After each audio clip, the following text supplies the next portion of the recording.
नमस्कार दोस्तों, मेरे YouTube चैनल पर आप सभी का स्वागत है।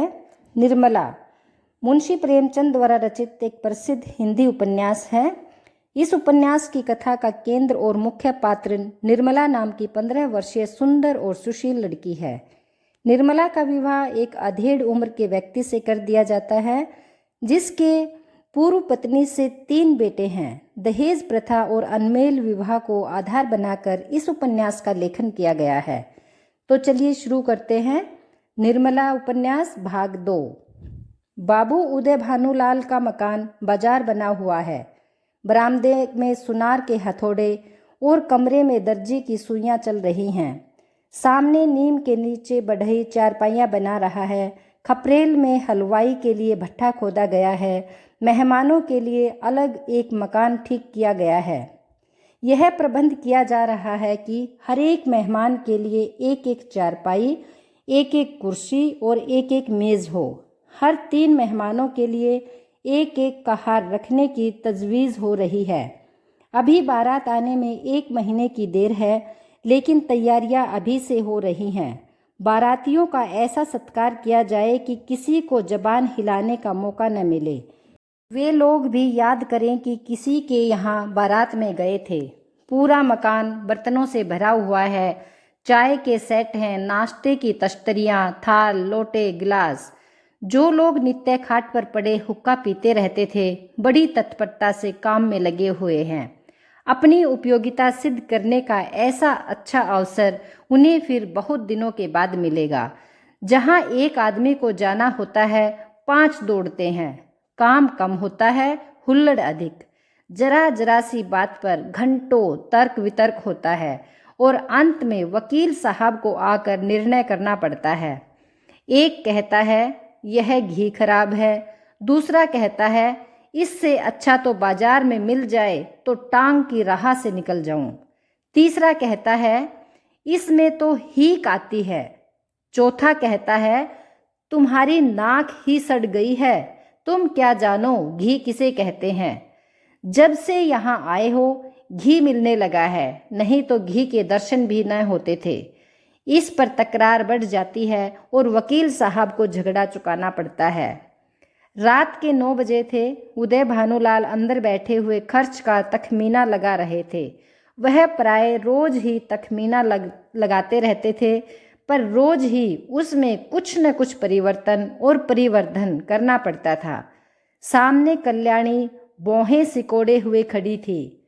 बाबू साहब ने बड़ी देर के बाद सिर उठाया और बोले 10,000 से कम नहीं होता, बल्कि शायद और बढ़ जाए।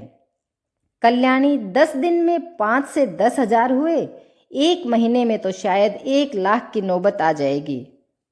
उदय भानु बोले क्या करूं, जग हंसाई भी तो अच्छी नहीं लगती। कोई शिकायत हुई तो लोग कहेंगे नाम बड़े दर्शन थोड़े। फिर जब मुझसे दहेज 1 पाई नहीं लेते तो मेरा भी कर्तव्य है कि मेहमानों के आदर सत्कार में कोई कमी न उठा रखूं। कल्याणी बोली जब से ब्रह्मा ने सृष्टि रची तब से आज तक कभी बारातियों को कोई प्रसन्न नहीं रख सकता। उन्हें दोष निकालने और निंदा करने का कोई न कोई अवसर मिल ही जाता है। जिसे अपने घर सूखी रोटियां भी मयस्सर नहीं, वह भी बारात में जाकर तानाशाह बन बैठता है। तेल खुशबूदार नहीं, साबुन टके शेर का जाने कहाँ से बटोर लाए। कहार बात नहीं सुनते, लालटेनें धुआं देती हैं, कुर्सियों में खटमल हैं, चारपाइयाँ ढीली हैं, जनवासे की जगह हवादार नहीं है। ऐसी ऐसी हजारों शिकायतें होती रहती हैं। उन्हें आप कहाँ तक रोकिएगा।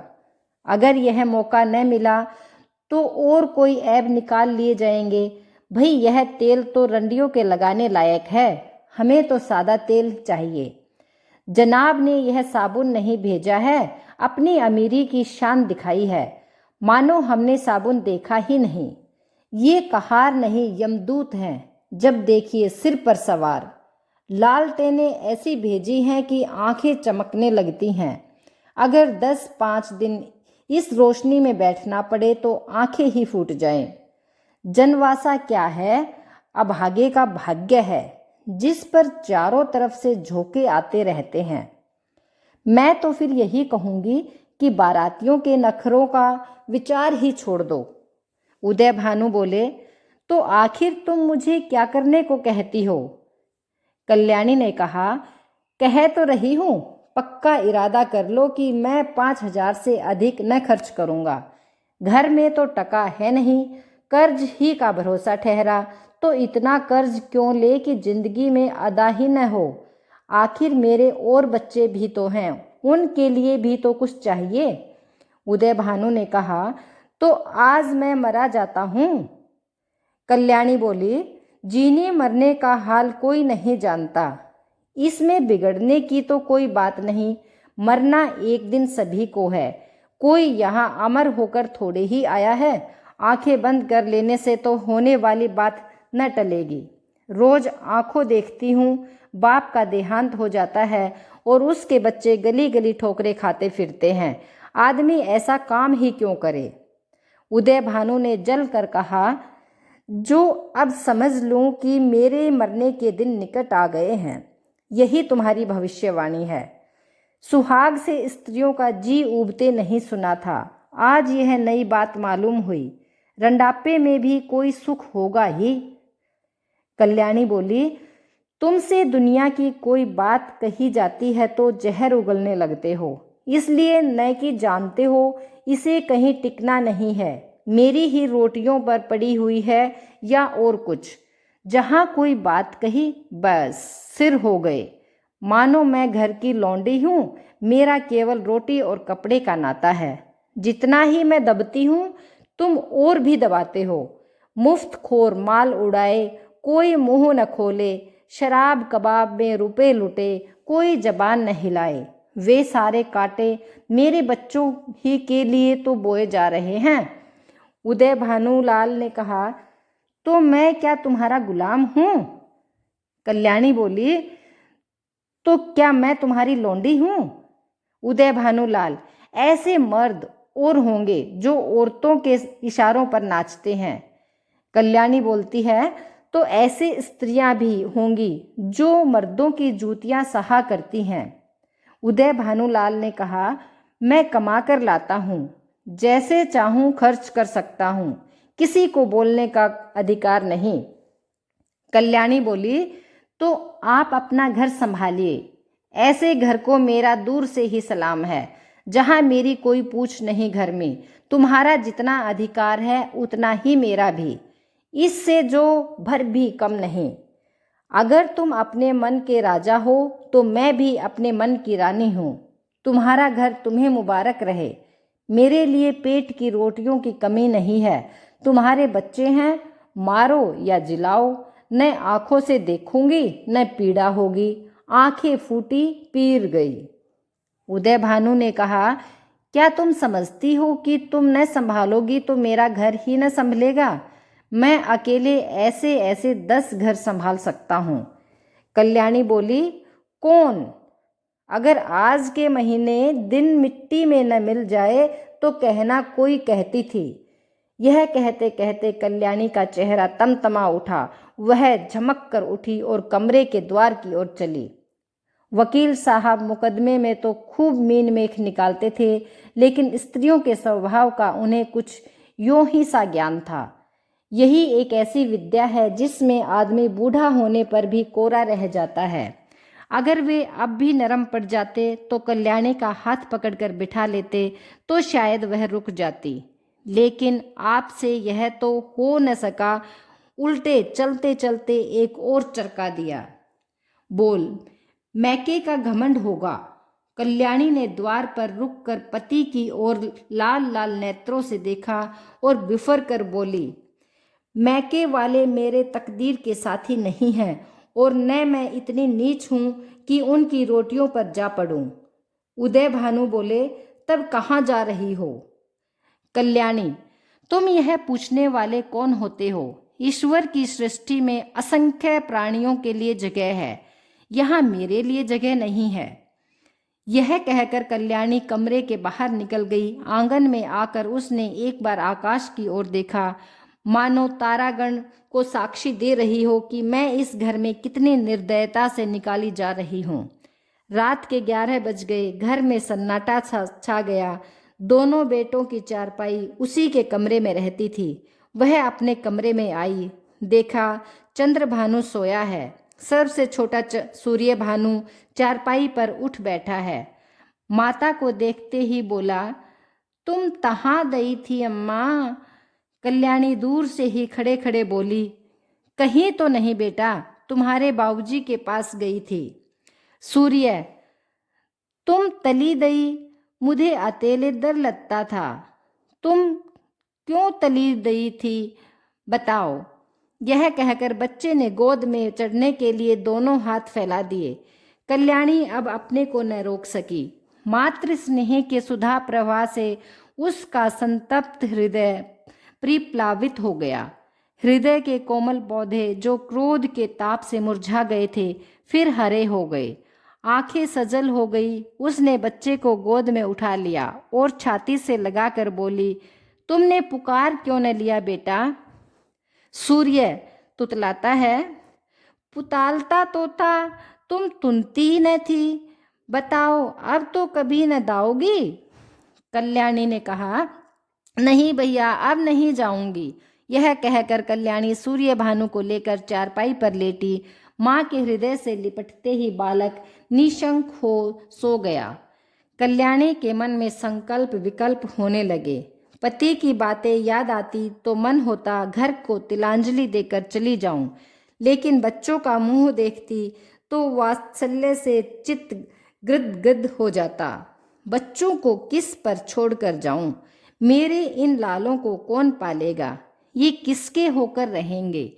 कौन प्रातःकाल इन्हें दूध और हलवा खिलाएगा? कौन इनकी नींद सोएगा, इनकी नींद जागेगा? बेचारे कोड़ी के 3 हो जाएंगे। नहीं प्यारो, मैं तुम्हें छोड़कर नहीं जाऊंगी। तुम्हारे लिए सब कुछ सह लूंगी। निरादर, अपमान, जली कटी, खोटी खरी, घुड़की झिड़की, सब तुम्हारे लिए मैं सह लूंगी। कल्याणी तो बच्चे को लेकर लेटी, पर बाबू साहब को नींद न आई। उन्हें चोट करने वाली बातें बड़ी मुश्किल से भूलती थी। उफ, यह मिजाज, मानो मैं ही इनकी स्त्री हूँ। बात मुंह से निकालनी मुश्किल है। अब मैं इनका गुलाम होकर रहूं? घर में अकेली यह रहे और बाकी जितने अपने बेगाने हैं सब निकाल दिए जाएं। जला करती है, मनाती है कि यह किसी तरह मरे तो मैं अकेली आराम करूं। दिल की बात मुंह से निकल ही आती है, चाहे कोई कितना ही छिपाए। कई दिन से देख रहा हूं, ऐसी ही जली कटियां सुनाती है। मैके का घमंड होगा, लेकिन वहां कोई भी न पूछेगा। अभी सब आओ भगत करते हैं, जब जाकर सिर पड़ जाएंगी तो आटे दाल का भाव मालूम हो जाएगा। रोती हुई जाएगी। वाह रे घमंड, सोचती है मैं ही यह गृहस्थी चलाती हूँ। अभी 4 दिन को कहीं चला जाऊं तो मालूम हो जाएगा, सारी सेखी किरकिरी हो जाएगी। एक बार इनका घमंड तोड़ ही दूं, जरा वैधव्य का मजा चखा ही दूं। न जाने इनकी हिम्मत कैसे पड़ती है कि मुझे यूं कोसने लगती हैं। मालूम होता है प्रेम इन्हें छू नहीं गया। यह समझती है यह घर से इतना चिमटा हुआ है कि इसे चाहे जितना कोसूं टलने का नाम न लेगा। यही बात है, पर यहाँ संसार से चिमटने वाले जीव नहीं हैं। जहन्नुम में जाए यह घर, जहाँ ऐसे प्राणियों से पाला पड़े। घर है या नर्क? आदमी बाहर से थका मांदा आता है तो उसे घर में आराम मिलता है। यहाँ आराम के बदले कोसने सुनने पड़ते हैं। मेरी मृत्यु के लिए व्रत रखे जाते हैं। यह है 25 वर्ष के दाम्पत्य जीवन का अंत। बस चल ही दूं। जब देख लूँगा इनका सारा घमंड धूल में मिल गया और मिजाज ठंडा हो गया तो लौट आऊँगा। 4-5 दिन काफ़ी होंगे। लो, तुम भी याद करोगी किसी से पाला पड़ा था। यही सोचते हुए बाबू साहब उठे, रेशमी चादर गले में डाली, कुछ रुपए लिए, अपना कार्ड निकालकर दूसरे कुर्ते की जेब में रखा, छड़ी उठाई और चुपके से बाहर निकले। सब नौकर नींद में मस्त थे। कुत्ता आहट पाकर चौंक पड़ा और उनके साथ हो लिया। पर यह कौन जानता था कि यह सारी लीला विधि के हाथों रची जा रही है, जीवन रंगशाला का यह निर्दय सूत्रधार किसी अगम गुप्त स्थान पर बैठा हुआ अपनी जटिल क्रूर क्रीड़ा दिखा रहा है। यह कौन जानता था कि नकल असल होने जा रही है, अभिनय सत्य का रूप ग्रहण करने वाला है। निशा ने इंदु को परास्त करके अपना साम्राज्य स्थापित कर लिया था। उसकी पैशाचिक सेना ने प्रकृति पर आतंक जमा रखा था। सद्वृत्तियां मुंह छिपाए पड़ी थी और कुवृत्तियां विजय गर्व से इठलाती फिरती थी। वन में वन्य जंतु शिकार की खोज में विचरण कर रहे थे और नगरों में नर पिशाच गलियों में मंडराते फिरते थे। बाबू उदय भानुलाल लपके हुए गंगा की ओर चले जा रहे थे। उन्होंने अपना कुर्ता घाट के किनारे रखकर 5 दिन के लिए मिर्जापुर चले जाने का निश्चय किया था। उनके कपड़े देखकर लोगों को डूब जाने का विश्वास हो जाएगा। कार्ड कुर्ते की जेब में था, पता लगाने में कोई दिक्कत न हो सकती थी। दम के दम में सारे शहर में खबर मशहूर हो जाएगी। 8 बजते बजते तो मेरे द्वार पर सारा शहर जमा हो जाएगा, तब देखूं देवी जी क्या करती हैं। यही सोचते हुए बाबू साहब गलियों में चले जा रहे थे। सहसा उन्हें अपने पीछे किसी दूसरे आदमी के आने की आहट मिली। समझे कोई होगा, आगे बढ़े, लेकिन जिस गली में वह मुड़ते उसी तरफ आदमी भी मुड़ता था। तब बाबू साहब को आशंका हुई कि यह आदमी मेरा पीछा कर रहा है। ऐसा आभास हुआ कि इसकी नीयत साफ नहीं है। उन्होंने तुरंत जेबी लालटेन निकाली और उसके प्रकाश में उस आदमी को देखा। एक वरिष्ठ मनुष्य कंधे पर लाठी रखे चला आता था। बाबू साहब उसे देखते ही चौंक पड़े। यह शहर का छटा हुआ बदमाश था। 3 साल पहले उस पर डाके का अभियोग चला था। उदय भानु ने उस मुकदमे में सरकार की ओर से पैरवी की थी और इस बदमाश को 3 साल की सजा दिलाई थी। तभी से वह इनके खून का प्यासा हो रहा था। कल ही छूट कर आया था। आज वकील साहब अकेले रात को दिखाई दिए तो उसने सोचा यह इनसे दाव चुकाने का अच्छा मौका है। ऐसा मौका शायद ही फिर कभी मिले। तुरंत पीछे हो लिया और वार करने की घात ही में था कि बाबू साहब ने जेबी लालटेन जलाई। बदमाश जरा ठिठक कर बोला, क्यों बाबूजी, पहचानते हो? मैं हूँ मतई। बाबू साहब ने डपट कर कहा, तुम मेरे पीछे पीछे क्यों आ रहे हो? मतई बोला, क्यों, किसी को रास्ता चलने की मनाही है? यह गली तुम्हारे बाप की है? बाबू साहब जवानी में कुश्ती लड़े थे, अब भी हृष्ट पुष्ट आदमी थे, दिल के भी कच्चे न थे। छड़ी संभाल कर बोले, अभी शायद मन नहीं भरा, अब की 7 साल को जाओगे। मतई बोला, मैं 7 साल को जाऊंगा या 14 साल को, पर तुम्हें जिंदा नहीं छोड़ूंगा। हाँ, अगर तुम मेरे पैरों पर गिरकर कसम खाओ कि अब किसी को सजा न कराऊंगा तो छोड़ दूं। बोलो मंजूर है? उदय भानु, तेरी शामत तो नहीं आई? मतई गिनती गिनने लगता है। शामत मेरी नहीं आई, तुम्हारी आई है। बोलो, खाते हो कसम? 1। उदय भानु, तुम हटते हो कि मैं पुलिसमैन को बुलाऊं? मतई, 2। उदय भानु गरज कर, हट जा बदमाश सामने से। मतई, 3। मुंह से 3 शब्द निकालते ही बाबू साहब के सिर पर लाठी का ऐसा तुला हाथ पड़ा कि वह अचेत होकर जमीन पर गिर पड़े। मुंह से केवल इतना ही निकला, हाय, मार डाला। मतई ने समीप जाकर देखा तो सिर फट गया था और खून की धार निकल रही थी। नाड़ी का कहीं अता पता न था। समझ गया कि काम तमाम हो गया। उसने कलाई से सोने की घड़ी खोली, कुर्ते से सोने के बटन निकाले और उंगली से अंगूठी उतारी और अपनी राह चला गया, मानो कुछ हुआ ही नहीं। हाँ, इतनी दया की कि लाश रास्ते से घसीट कर किनारे डाल दी। हाय बेचारे, क्या सोचकर चले थे, क्या हो गया?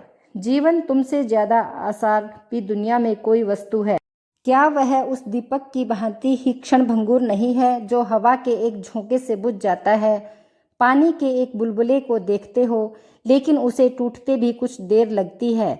जीवन में उतना सार भी नहीं, सांस का भरोसा ही क्या, और इसी नश्वरता पर हम अभिलाषाओं के कितने विशाल भवन बनाते हैं। नहीं जानते नीचे जाने वाली सांस ऊपर आएगी या नहीं, पर सोचते इतनी दूर की हैं मानो हम अमर हैं। तो यह था निर्मला उपन्यास का भाग 2। धन्यवाद।